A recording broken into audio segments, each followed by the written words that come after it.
Aloha. My name is Gil Riviere, and welcome to another show of Gil Gets It Done, our monthly program where we feature people, places, and things that are occurring on the North Shore of Oahu. I am the representative in the House of Representatives State Legislature in Hawaii for the district, and it's always with great pleasure that I introduce people to you, the audience. And today, fortunate to have with us Doug Cole, who is involved with a group called the North Shore Community Land Trust. So we're going to talk today about all the great voluntary land conservation easements and programs that are available in order to keep the country and keep Oahu a properly balanced and healthy island. So welcome to the show, Doug. How are you doing today? Good, good. Thanks a lot for having me. Thanks for coming. You have been involved with, tell us how did North Shore Community Land Trust come to be? What's the story there? So North Shore Community Land Trust was founded in 1997 by primarily a group of North Shore residents, but some of the founding directors were from other parts of Oahu. And I think, members of the community realized that there was a missing link there in how we go about protecting the areas that are important to us, and that was voluntary land conservation.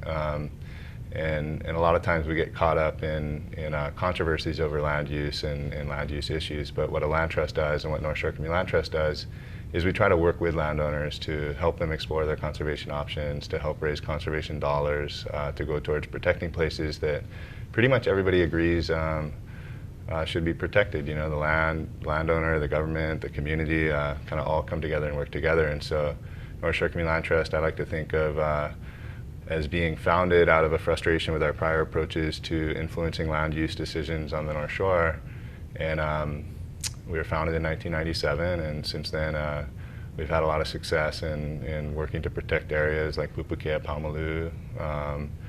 Right now we're working on a conservation easement at Turtle Bay, 469 acres of agricultural land. So hopefully we can talk a little bit about some of those projects and about voluntary land conservation in general. Excellent, excellent. The when you look at the map of Oahu, or you look at a Google map, you look at any map, you see the urban core is down on the southern shore, and the North Shore is where all the there's just thousands and thousands of acres of ag land, conservation land, farmland, and I don't know anybody that really wants to see that change. But what's good about what you guys are doing is rather than sitting back and saying no, no, no to everything, you're saying, hey, wait a minute, there's a better way to preserve something. Do you want to talk about, as an example, what was formerly known as the Obayashi Project, and what was the plan for there? What were they doing with it? They bought the land, they thought they could do something, and how's it today? Yeah, so the Obayashi Corporation was a Tokyo-based development group who purchased 1,129 acres in the Pupukea and Paumalu Ahupua'as, kind of basically the undeveloped mountainside above a lot of the famous surf spots that we think of when we think of the North Shore, like Pipeline, Rocky Point, Sunset. And so not where the residents, for people not familiar, not where the residents are, but towards it's the mountainside. Kahuku. Yeah, it's mountainside of Kamehameha Highway, and it goes all the way back to the top of Pupukea Road, near where the Boy Scout camp is. Okay. It borders the Camp Paumalu, the Girl Scout camp. So it's a real deep property. It goes pretty far back. It's actually, we're probably not looking at this map, but right around here, this whole area. Pretty big chunk of land, was it? Yeah. 1,200 acres or something? Yeah, just under 1,200 acres. And so there was a series of development proposals for the property, one of which was ultimately approved in the mid to late 90s. And then in early 2000, I think around 2002, the landowner, Obayashi Corporation, decided they couldn't move forward with their plans, and they just put the property up for sale. And so that was just a few years after our organization had been founded, and it was a tremendous opportunity. And the NSCLT leadership at the time really worked hard to build community support around the idea of protecting this area for public benefit, public use. And ultimately, $8 million were raised. We partnered with the Trust for Public Land. They're a project partner, and worked with the community to build support around this idea, identify different funding sources, And through federal, state, county, and private funds, we were able to purchase the property, and now it's a state park reserve with a small portion of it owned by the city and county of Honolulu as parkland. And that's adjacent to Sunset Beach Elementary School? Yeah, so adjacent to the Sunset Beach Elementary School. Okay. So about 25 acres are owned by city and county of Honolulu now, and then 1,129 acres are owned by the state parks. So that land on the top, when Obayashi had their plans, I understand they had equestrian and they had lots of houses and golf. Did they have golf courses? I mean, they had the whole earlier, kind of modern world up there. Yeah, it was, I mean, at one point in time there was one of the proposals, early proposals, had at least one golf course, like a helipad so people could fly in to their homes, and lots of homes along the mountainside, the ridge side. That wasn't the one that was approved. The plan that was approved was basically like a residential subdivision. Okay. But there would have been a waste treatment plant, I think, right near the elementary school, which was a concern to some people. But I think that project in particular, just the history of Pupukea Pamalu, really kind of defines our organization. I think the community was so deeply engaged in trying to influence what happened there when the landowners were putting forth these proposals. Ultimately, the landowners received all their approvals. I think there was a level of frustration in what was perceived as a failed effort to influence, what people thought was good land use planning. And then lo and behold, this opportunity presented itself, and it was right after our organization had founded, and it gave us the opportunity to really educate the community about voluntary land conservation, about working with landowners. Right. There's a really cool story behind the Pupukea Pamalu effort where, the property was put on the market for sale in 2002, but while our organization was trying to raise support and money towards this effort, the landowner wasn't very responsive to our inquiries, and our interest in the property. Probably because of the long history of this community and the dialogue that had taken place in the past. And so there might have been just a lack of trust, or they didn't think that the community could come up with this sort of money. For whatever reason, there was no dialogue flowing between the landowner and the land trust. Right. One of our supporters and a North Shore resident and a childhood friend of mine, Jack Johnson, was touring in Tokyo in the summer of I think it might have been 2004 or 2005, around then. So the property had been for sale for a couple of years, and we Surfrider Oahu chapter reached out to Surfrider Japan. Turned out someone in Surfrider Tokyo or Japan knew a friend or had a relative that worked at the Obayashi corporate headquarters, and they arranged for a meeting with Jack and the landowner representatives when he was touring in Tokyo. And so then a local artist, Bill Braden, painted a nice painting of their property, and it was kind of given to them as a symbol of our appreciation for sitting down to talk, about this. And I think, I think the basic message that Jack relayed is just that we're sincerely interested in trying to work to protect this property. We realize that it needs to be purchased, and it's for sale, but we'd just like to be considered as a buyer. Right. So and from that point forward, there was a dialogue, and then we could really start raising concrete funds because you had a seller that was willing, and that's really the key to voluntary land conservation, is working with willing sellers, willing landowners. You're not trying to tell landowners how to use their land. You're just trying to work with them to an agreeable to incentivize a result that everybody benefits from. Yeah.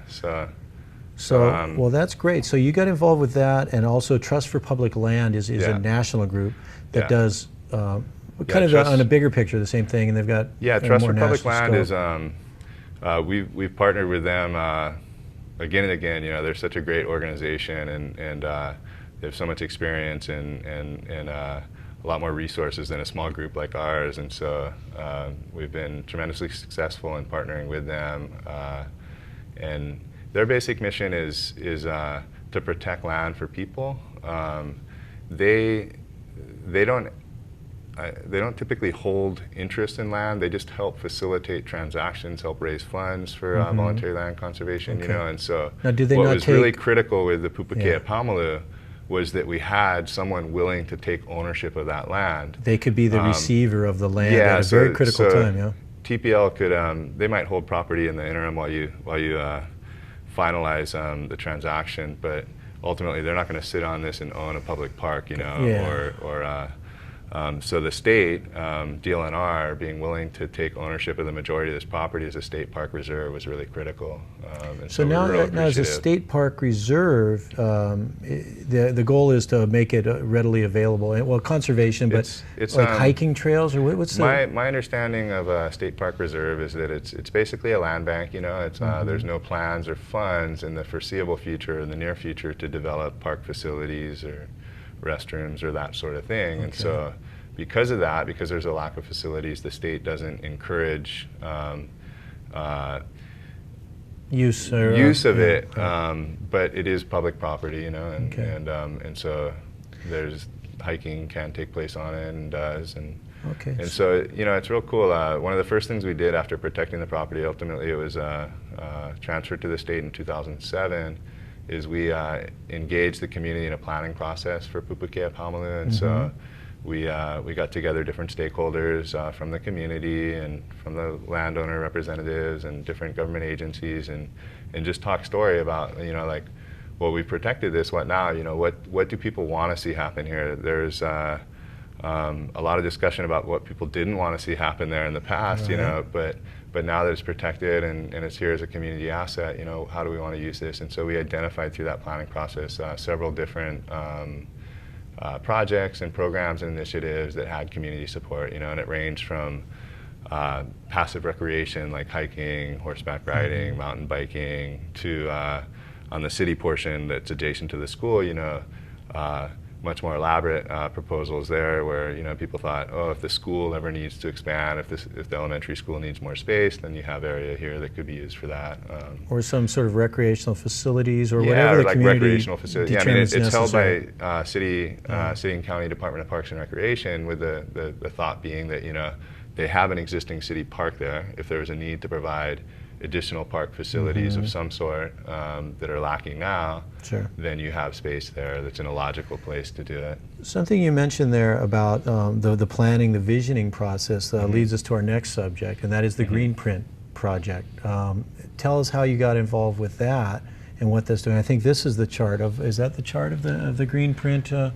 Yeah, so this is... you interviewed people. This is one map. How did it come about? But basically, you know, maybe we can talk just a little bit about our mission area, and then try to frame the Greenprint in the context of what we're trying to do as an organization as a whole. You know, so you know, we've talked a little bit about North Shore Community Land Trust. We're a nonprofit 501c3 organization, and our mission is to protect, steward, and enhance the natural landscapes, cultural heritage, and rural character of Ahupua'a from Kahuku Point to Ka'ena.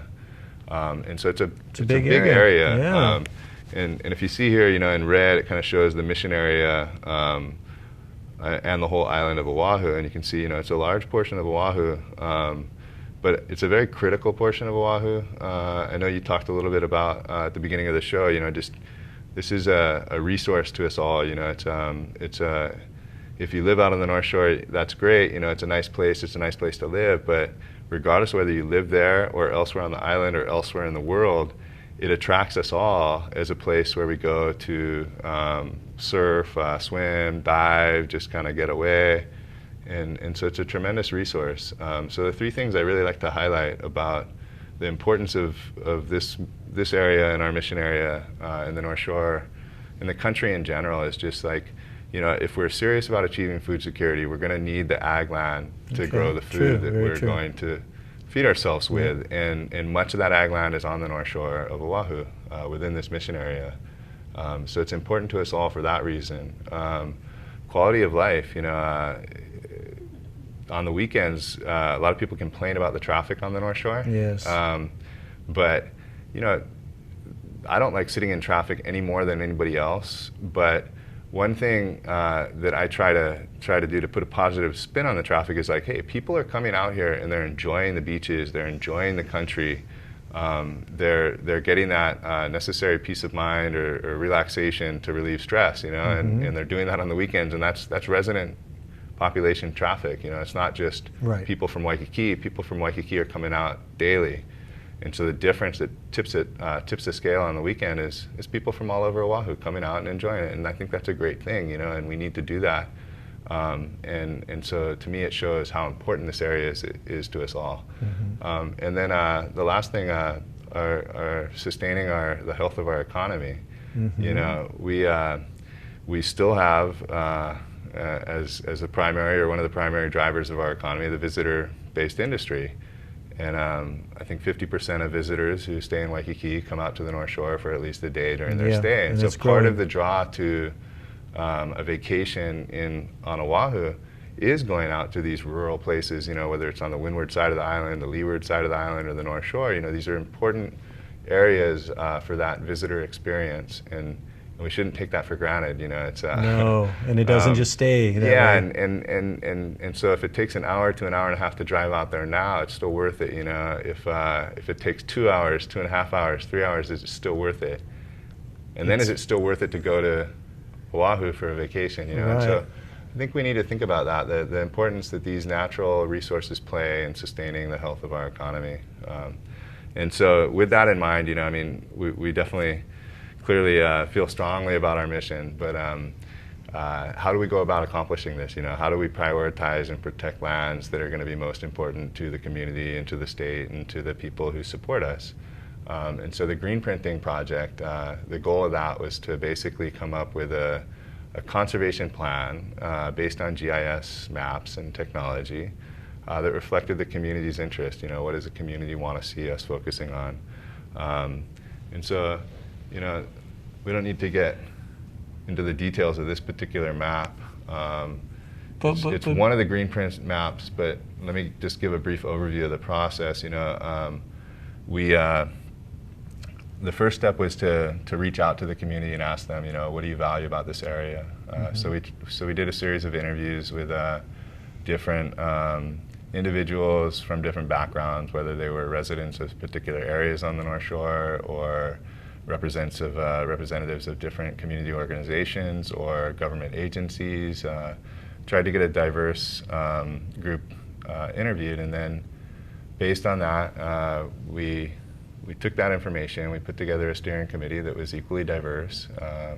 They'll process that information. They helped us reach out to the community some more, and we did some speak outs, kind of open house forums at farmers markets throughout the North Shore where people could come and just share information and tell us what's on their mind about land conservation, what they want to see us focusing on. And so went back to the steering committee, you know, and so this was like maybe a 3 to 4 month period of information gathering. And then based on that, we tried to come up with conservation values, you know, like what are our values? What are we going to map out, you know? And so the 7 that we came up with based on that was protecting agricultural lands, protecting the coastal region, protecting recreational resources, protecting natural habitats, protecting scenic, like view planes, you know, important view planes, and protecting water quality and quantity. And the 7th one was, let's see if we can remember this. I'm not going to remember. I got a cheat sheet here if I need it. Cultural and historic places. Perfect. So each of those, then we tried to look. The next stage was kind of the mapping stage. You know, we identified what our conservation values are. Now we need to kind of look at what's out there, what studies have taken place, what GIS information was available, and so we had a technical team of people who are, you know, kind of map savvy and good with GIS technology, and they helped gather this information and then process that and find out which of it was relevant and usable and which wasn't. And don't you think that one of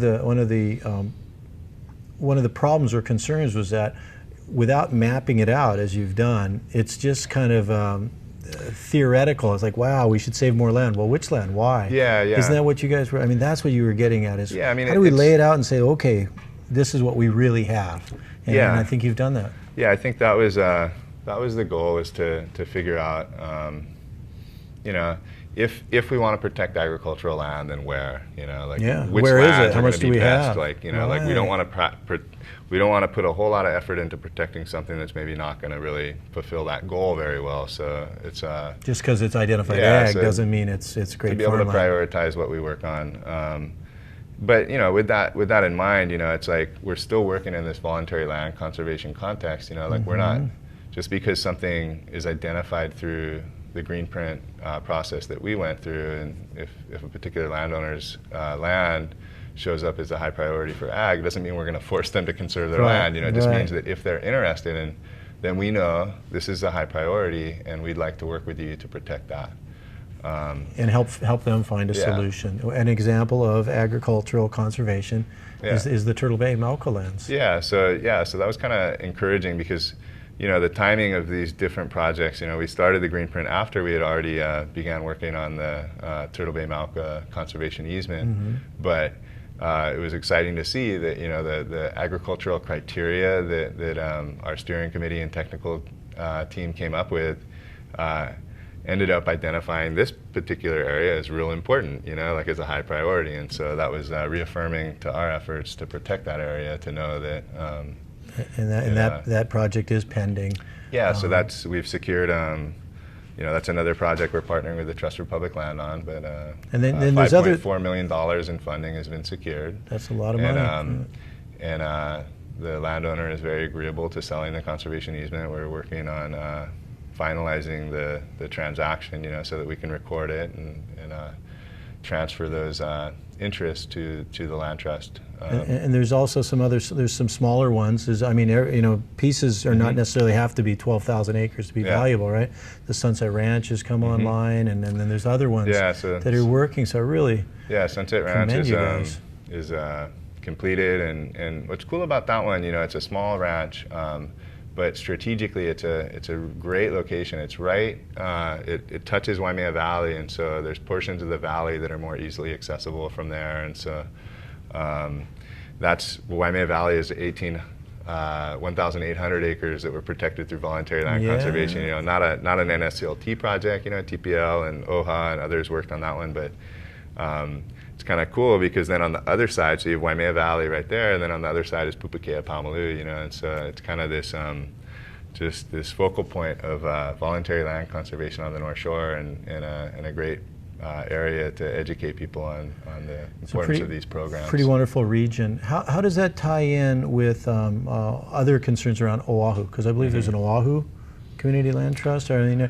you guys, smaller groups kind of overlap? There used to be island-based land trust on just about every island. About a year ago, 4 island-based land trusts merged into one organization called the Hawaii Island Land Trust, and so their mission area is the whole state, you know, and so they work on voluntary land conservation. So is that a higher level of what you're doing? Like you kind of work with them, and they kind of... I mean, we collaborate with them, you know. I had a meeting earlier today with their executive director and others, you know, and so we work closely because our work is so related.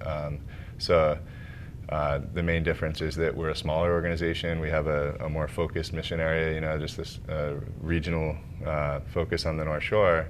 But the way that we work, what we try to do, our approach to land conservation is very similar. But they're a bigger organization with a little bit more capacity. You know, they have a staff of like 8 or 10. I think, and ours is just me. You got Doug. so. How can people get involved? Do you seek volunteers either for work days, or how do they get involved? Tell us about you have a website. How can our website is northshoreland.org. Northshoreland.org. Northshoreland.org. So that's a great way to learn about land conservation, about what we're working on. You can check out our newsletters there. We have a Facebook page too, which is also a great way to keep up to date. So I think if you just go on Facebook and search for North Shore Community Land Trust, you should find us. You know, like we try to organize community work days, you know, like where we might do some trail work or invasive removal at Pupukea Paumalū. or Are those normally on a Saturday or something? You have, there's work no hours? set schedule, you know. It's it kind of depends on what the weather conditions are, what the Yeah, what the how it's project going is, and what you needs know. to be done. But yeah, Understood. so the best way is to email or call me and just ask me when the next opportunities are. Another thing we would love to do is, we do this sometimes, is we have coffee hours, you know, where we go around to people's homes or meeting places and just get a small group together to talk story about the North Shore and land conservation. So that's a great way to get involved. And yeah. Well, very good. We're nearly at the end of our time Yeah. already. It goes by real fast. Is there any last thoughts or comments? 20 seconds? Yeah, you know, I think we have some bumper stickers that are out there. They say, "We love the country." Okay. And I think that's probably the most important thing that we can all do to promote voluntary land conservation and to protect the places that we love, is just remind ourselves why we love it. And that it's get out there important, and use and that it, you we know. have to seek these solutions. They don't just The more that themselves. we share this appreciation for it, the the less likely we are to take it for granted, you know. So get out there and love the country. All right, on, Doug. Thanks. We really do have a precious region. I mean, the North Shore, the whole region is tremendous. It is world famous, as you mentioned. And I get really excited. At the end of every show, I'm so excited that there's so much going on that's worth talking about. So I appreciate you. Thanks for coming on the show today. Thank you so much for having me. Appreciate it. Yeah. And that's the end of another episode of Gil Gets It Done, a monthly show where we talk about issues and features that affect the North Shore, the people that are making the North Shore a better place. And if you have any information that you'd like to follow up on, we do have previous shows available, linked at gilriviere.info. And we really want to thank the producers of this show for putting it on, and thank you all for watching. Have a great day. Aloha.